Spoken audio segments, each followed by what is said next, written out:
Oh, Vanilla.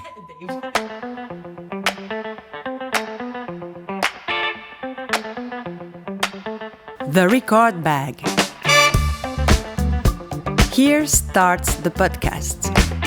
I'm sitting on my couch, watching my partner packing his bag to go DJ. How on earth does he manage to pick around 60 records out of the 2,000 he has at his disposal? How the hell could he mentally protect himself into this future moment? What would his mood be like when he will be playing?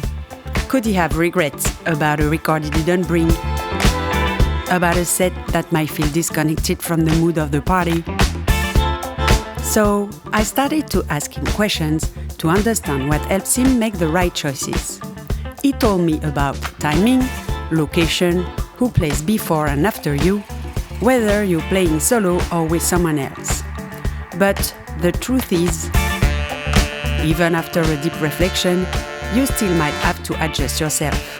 I also learned that in a 2-hour set, you won't play more than 20 or 30 tracks. It's just math.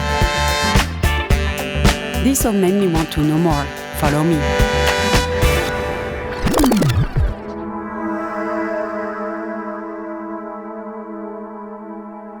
Hi, James Dean Brown. Thanks for being here, and I'm really curious about your record bag. Yeah, thanks for having me. I'm also looking forward to the questions, and I don't know what to expect. Do you DJ as a hobby, or is it your profession? My first DJ experience was in school. I was 15, 16. We were on a skiing holidays. We had a hotel in the north of Italy. We had a skiing resort for ourselves. And every evening, one person was in charge of doing the music for the disco, because in our skiing hotel we had a disco. And I was in charge for my class to play music, so I did. So I brought my stuff, like rock music and pop music, and this is how it started, and I liked it very much. So, but I never thought of becoming a DJ. You make a living from your music, right? No, I have a profession, and DJing was always a side project. A hobby, it became sort of professional. I was lucky to travel the world with DJing. Maybe it's okay like this, I can't complain, because I met many people, many different countries. So it's a really pleasant way of having a side job, so to say.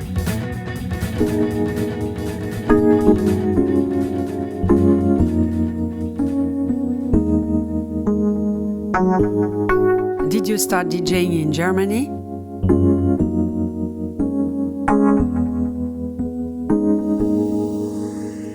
I grew up in Frankfurt, in Germany. I started DJing in the region, in local clubs.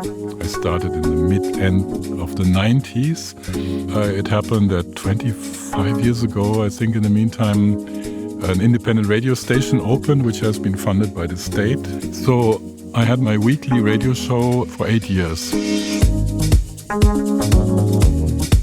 And this radio station called Radio X, every evening, 7 days a week, a DJ night, starting at 11 until 2 in the night, so for 3 hours. And this is where I actually practiced being a DJ.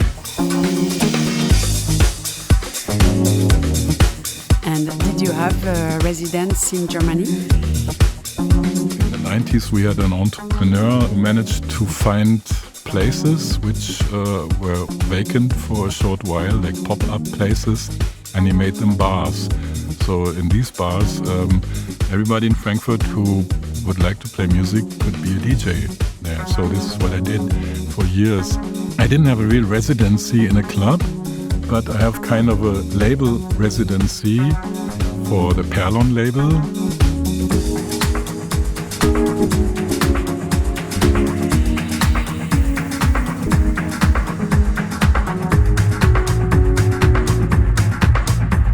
Perlon label started in Frankfurt, and then Zip moved to Berlin, and he founded the regular Perlon nights, Perlon events, which happen every first Friday in the month. It started near Ostgut, which was in the east of Berlin.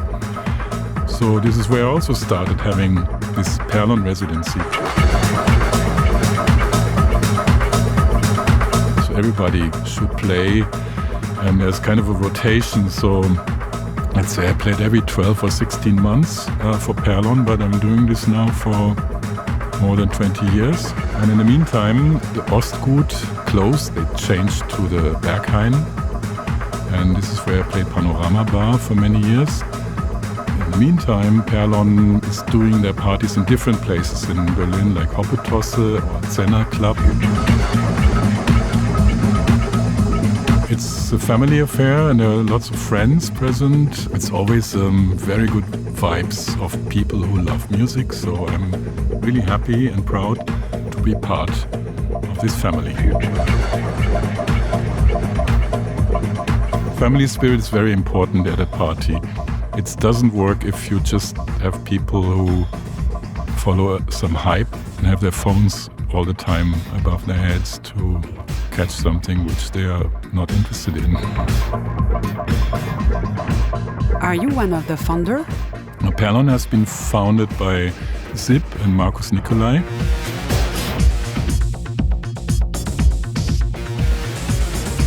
I knew Zip even before he founded Perlon because his brother studied with me in high school for art and design. Zip's brother, Jörg, was doing films, movies, and we were all involved in producing the movie with our separate skills. Friends of mine from this school also ran a gallery where we had parties and exhibitions. And it was inevitable that Zip was among us and was DJing. I was also DJing, so this is how we met. Through Zip, I met Markus Nicolai. So they decided to found a label because they were not satisfied with the situation they've been in. They had produced music before as Big or 20, which were quite big in the electronic body music scene, and released on Sony Music. The big music labels, they also do not really care about music, and the rest is, as you say, history, because suddenly it became a big thing. Sometimes I don't believe in the victory over tyranny. And now I'm leaving.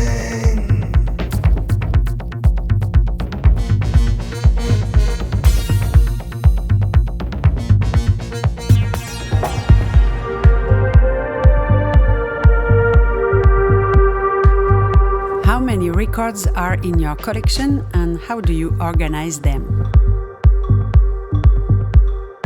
I can tell by the kilo, because recently when I moved places, I had 2/3 of my record collection in Berlin, and I brought it to Frankfurt.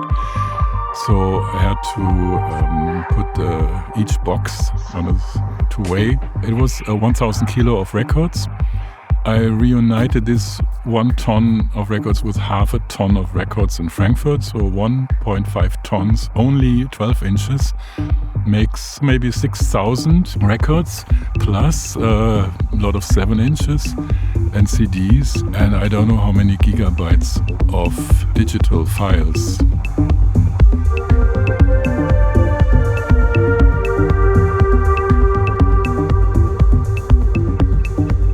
So how do you organize them?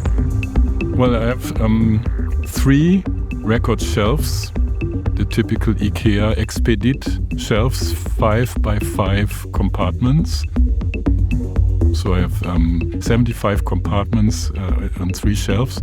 It starts with 70s, then goes to 80s guitar bands, 80s electronics, then some special things like dub. Punk with rhythm machines is an own section. German music, French music. I have a special Japanese and Australian compartment. Then it goes soul, funk, jazz, fusion.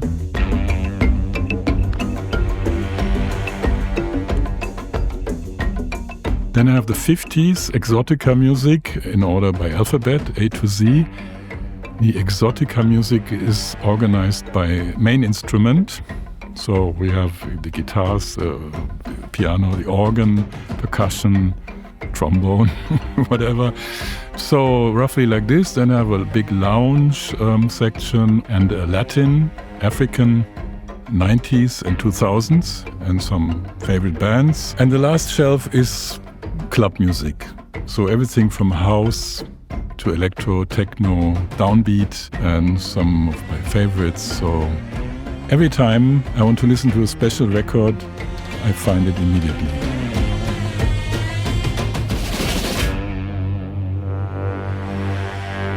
What inspired you to start DJing? It happened while in the 90s, playing in these bars by this guy who found pop-up bars and clubs. It happened one night. 6 friends of mine were playing each 1 hour live sets, among them Zip, Markus Nicolai, Atom Heart, and I was playing records in between. Just favorite records, electronic music. At one point, a friend of mine who was a DJ or was already a club DJ, I was not at that time, told me, listen, you can also mix these records. You do not have to play one by one. And he showed me how to do it. And I was like, oh, well, is it necessary? I'm not sure. So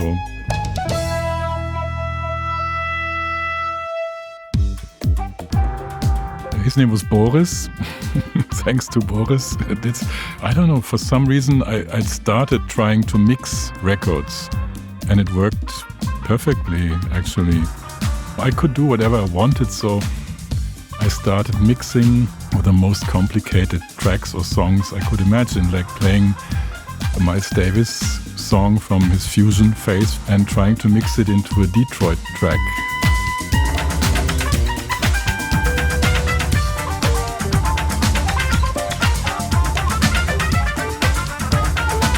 Which is tricky because you have to align the mixing record all the time. Even if the drummer is very good, it's not really like a rhythm machine, of course, or a programmed rhythm. So to learn it the hard way was learning it the good way, because then it was totally easy to mix real club tracks.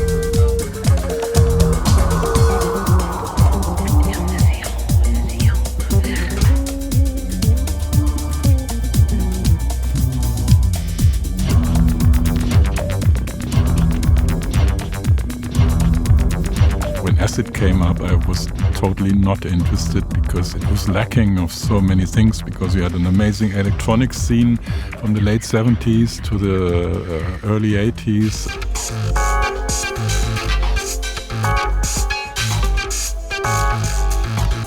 And to cut it short, I didn't like the music. Acid, I didn't know why. Techno was a bit different. There were some interesting producers from Detroit or from England. But still, I would not have been interested in go to the clubs. I've been to warehouse parties just to be amazed by a new culture, but the music did not really grab me.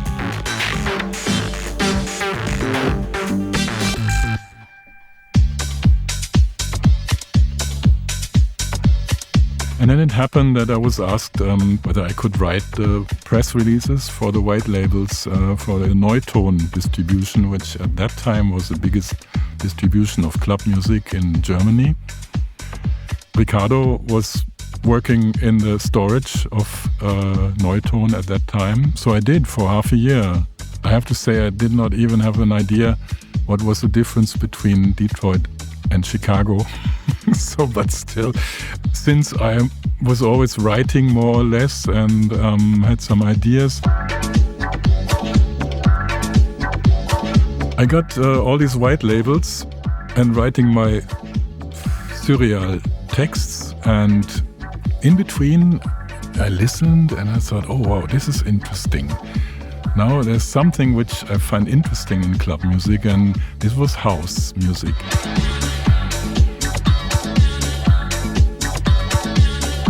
because I grew up in Frankfurt.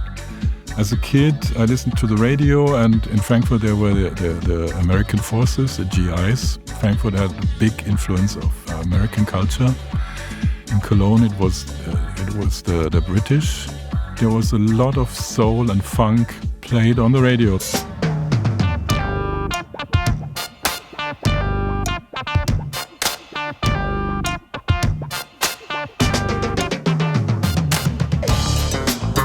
I loved when I was a kid listening to Parliament Funkadelic, the Bar-Case and all these funk tunes. When writing these press releases for Neutone, I realized, these house producers, they use samples from the music I used to love when I was a kid and listened on the radio. This was something for me, and they really made something new out of it, so the deepness and all this and Latin influences I was interested in. So finally I had DJ skills which were becoming better and better, and the right music to mix. So voila.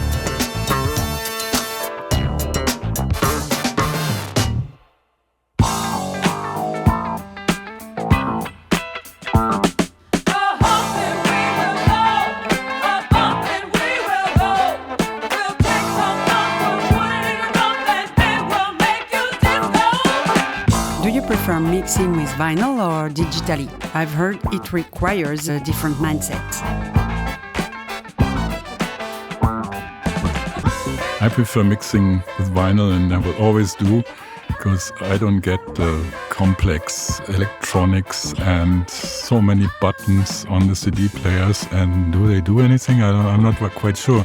No, but seriously, I prefer playing with vinyl because it's kind of a handicraft. It's I can do something with my hands.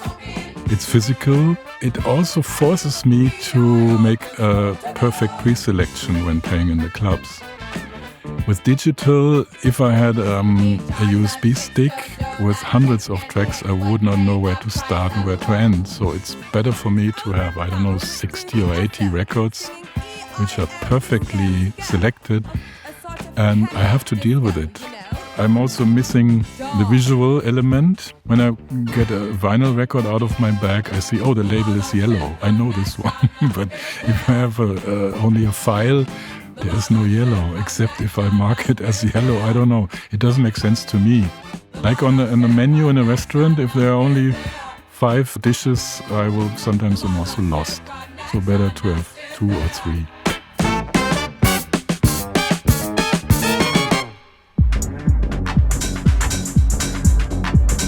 I'm sure it's not the same preparing your bag for a small party with friends or for a club. Selecting my bag is always the same. I need to know where I am playing, for who I will be playing, if it's possible to know, which country, and all the circumstances. I need to make a concept. I need to make sure what is possible and what is not possible. Concept means sometimes it's clear that I will only play deep house when it's a bar and you have a certain kind of crowd. But for the get Perlonized parties, I can play whatever I want, and because these people love music and they are curious. For example, last time I played in October 2024, I was thinking what to do now. I remembered I have a compartment in my record shelf where I put all the psychedelic sounds of club music.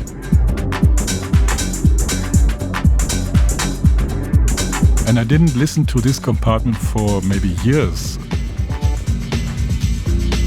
So I put them all out, 60 records, and thought, okay, I will ground my selection on Moody Man and Theo Parrish. In the end, I had a selection, but there was no Theo Parrish anymore, because starting with Theo Parrish led me to other things. But still, the premise was to be psychedelic.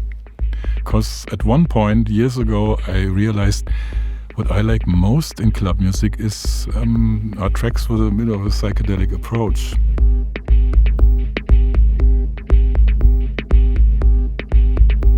not the straight things which are obvious. I mean, I don't like club tracks I listen to and I know after 4 measures how they end. This is the thing why I'm DJing, because to surprise myself and see, what happens now and what does it do with the crowd. In this case, selecting the psychedelic records was great fun, because there's also different directions of psychedelic. In the end, it's possible to put them all together in one coherent mix. And you can listen to this mix on SoundCloud. Get Perlonized psychedelic soul. That's the one I'm talking about. Plus, since I do not buy club records anymore because I have enough, I need to find a way for myself to select from my collection always something new. So I start checking all the records and getting them out of the shelf and listening. And I have only one turntable. In the beginning, it's always difficult, but from my experience, after a while, it all goes by itself. So it takes me 7 to 10 hours to make a selection and put them in like 80 records for a small bag. I never take a big bag. In the end, when I filled the bag, I feel totally safe. And the fun aspect of selecting a special mix is maybe I found several blocks of sounds I would like to mix, but there's still maybe one record missing to connect these blocks. The biggest fun to find the final records which connect everything. Because in the beginning, DJing in a club was always the stress in the club what to play next. But now, when my bag is full, I can play from the first to the last record, and they all fit together. Plus, I can change from one block in the bag to another and go back to another block, and it also works. So everything works. But this is the effort taken of pre-selection.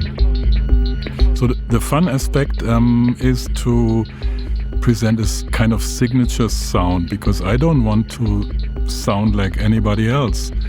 At the same time, maybe it's a bit difficult to think maybe if I'm too special, people will not like it, but I don't care, because if the people do not respond, I'm not at the right place.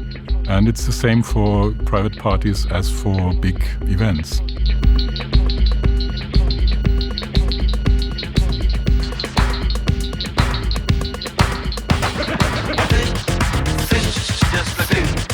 What's the biggest club you've ever played at? I don't know, really. I didn't play the festivals, for example. There are amazing festivals all over the world, but I'm totally ignored. But maybe it's a good thing, because at festivals it could be maybe difficult to play. I don't know. I think I played in 27 countries. And the most interesting, Japan. I've been 7 times in Japan, for example.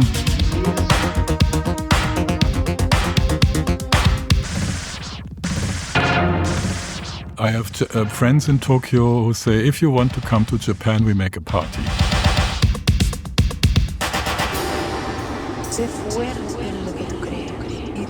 Chile, because Dandy Jack is a friend of mine for, 35 years now. I know Ricardo since 1994, when the Chileans emigrated from their country because of the Pinochet government. I learned a lot about the country, and I always wanted to go there, and I did for 5 times, but it has been also a long time ago.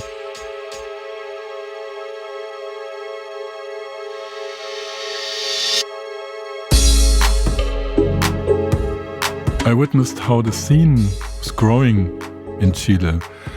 I mean, we had private parties where Ricardo and Luciano were playing back-to-back in a living room or, in a small venue.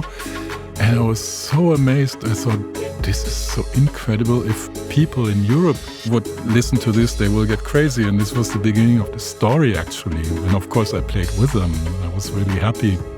This was my school. Imagine. From the guy who played only track one by one, and Boris came and said, yeah, you can mix. Then going to Chile and playing with Luciano and Ricardo, who, by the way, at that time, of course, did not have big names. But, of course, the skills and the inspiration, it was the best school I could have.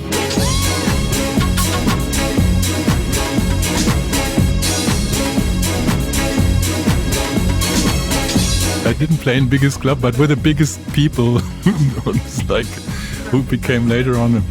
The biggest. I don't know really the biggest club. I have to check my agenda.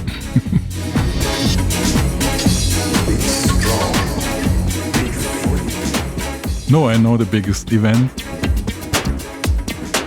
The 20 years anniversary of Perlon in Berlin in the Funkhaus. They had a big, like a factory hall. I played after Baby Ford, I think.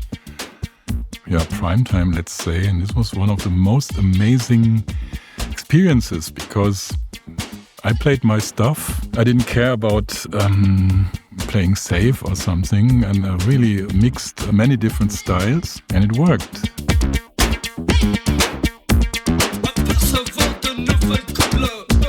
Get überperlonized, and it's one of my most successful sets on SoundCloud because so many people witnessed it, and when I announced there's a recording, everybody jumped on it, and this was a very nice experience. All the best sets I mixed available on SoundCloud, so maybe it's not necessary for me to play in a club again.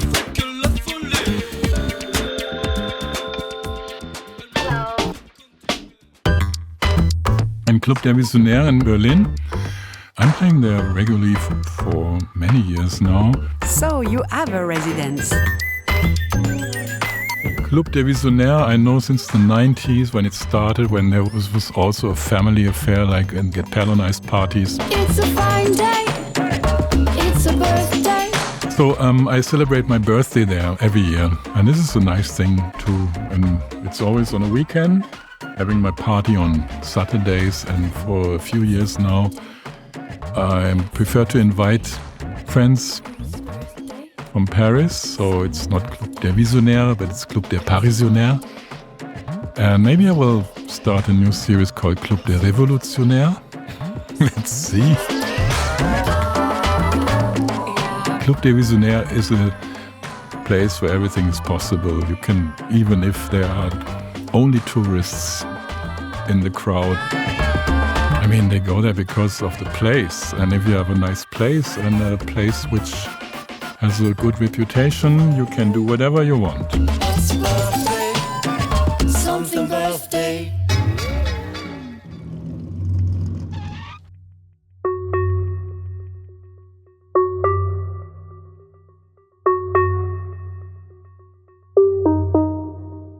Do you always carry a rescue record in your bag, something that can save you in case the vibe dips?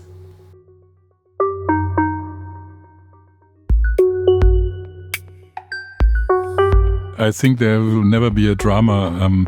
If the people do not respond, I'm in the wrong place. And I cannot do anything about it. But it never happens, this catastrophe, that there's an empty floor. Well, if somebody who played before me did not do his job very well, it's my best chance because I do my job very well because I'm so prepared. People were one by one filling the dance floor.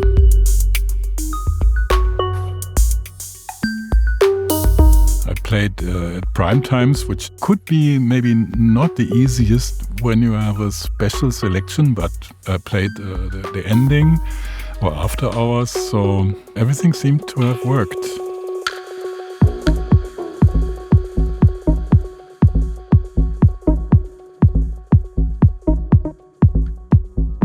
Do you remember what's the worst track or music style someone has asked you to play during your set?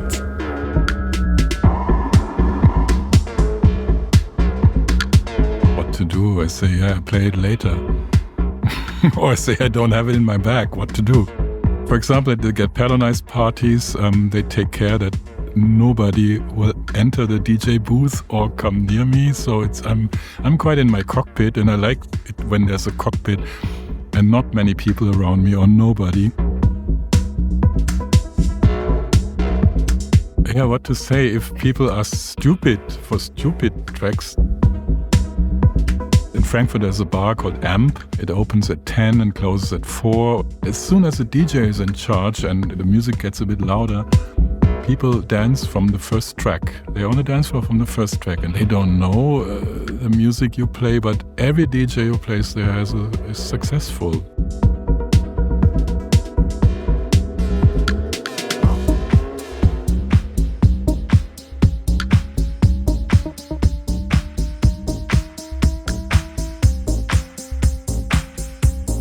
Can the same record bag work for two different parties? Actually, I would love just to have one bag I can bring to different parties, because the Rolling Stones, they always play the same set list. But this is tricky, because if you have fans or people who follow you and they say, hey, why did you play this song again? And first, I don't understand the question. I would love to do it, because I do not need to take effort, again, sitting at home for 7 to 10 hours to fill another bag.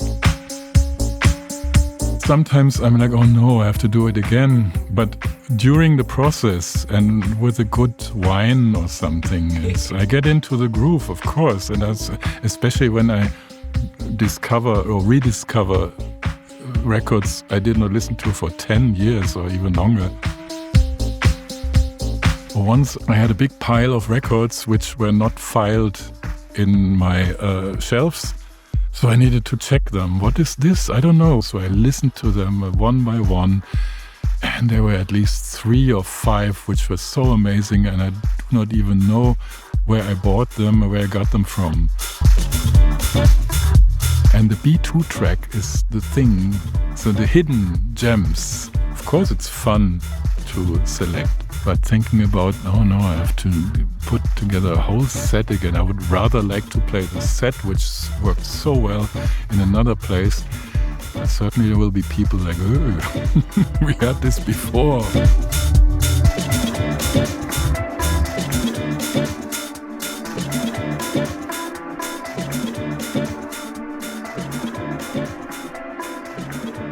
Have you ever discovered a new track in your own collection while packing your bag?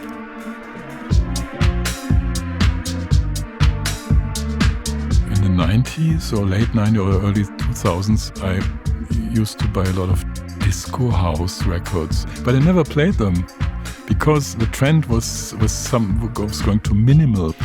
So they're still in my shelf and never play them. They're like new. So recently, Markus Nicolai asked me, because Markus Nicolai has occasionally pop-up restaurant in his place, and he has an amazing sound system.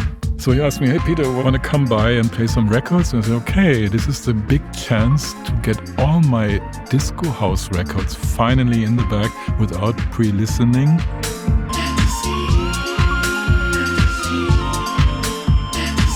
And indeed, I played them one by one, and they all worked together. I like them, but I thought I do not need them for my future DJ things. I selected 5 maybe I really liked, and I would keep for myself. And then Markus said, okay, I take them all. So this is how you sell records. Going to the Perlon boss.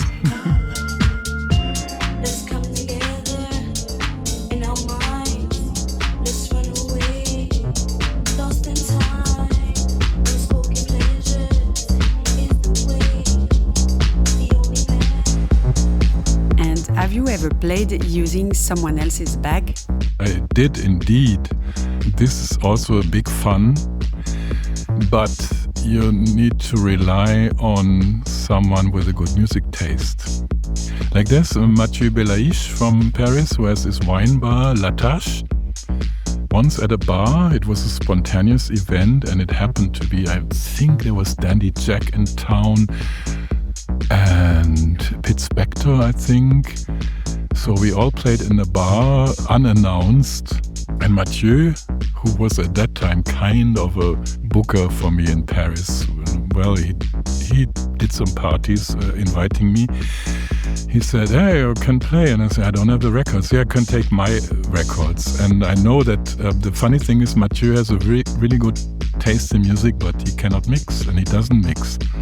So he brought me his bag, and I played with his bag, and it worked. And what's the craziest thing that has ever happened to you because of a record bag?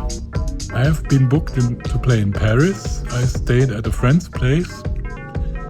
And before leaving, the driver took ages. And finally, the driver arrived and time was really short. So we went to my place and I told him in English, I'm going to get upstairs to get my bag.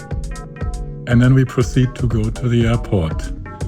And left my record bag in the trunk of the chauffeur privé.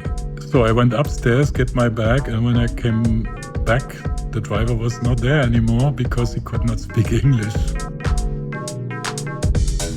I managed to catch my flight back home to Frankfurt and thought, okay, how to get my record bag back to Frankfurt.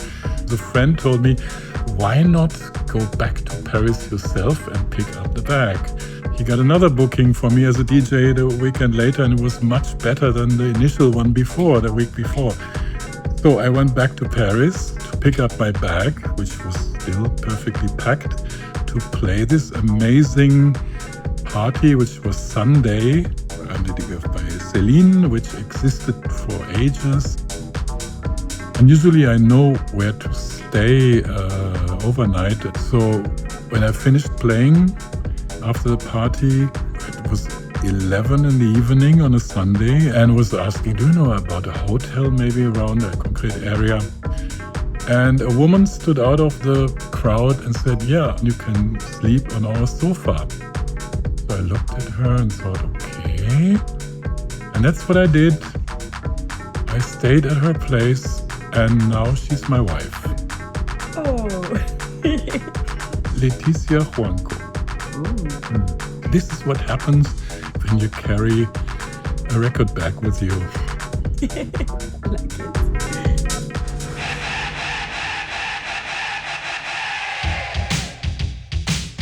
And finally, do you always plan a specific track in advance to close your set? A closing track always is a good idea. Sometimes I play with something which is really so absurd that the DJ after me doesn't know what to do or he has to start again. It's no problem. Yeah, spontaneously have two closing tracks in mind. One is really something like, it's so romantic, has a nice melody. Yeah, everything's possible. Or maybe I would like to play a track which doesn't have any relation to club music, which is just an edit or remake of a Gary Glitter song from the 70s, Rock and Roll. It has a heavy shuffle, and I never play shuffle, but maybe this is the best last track to stay in the people's memory.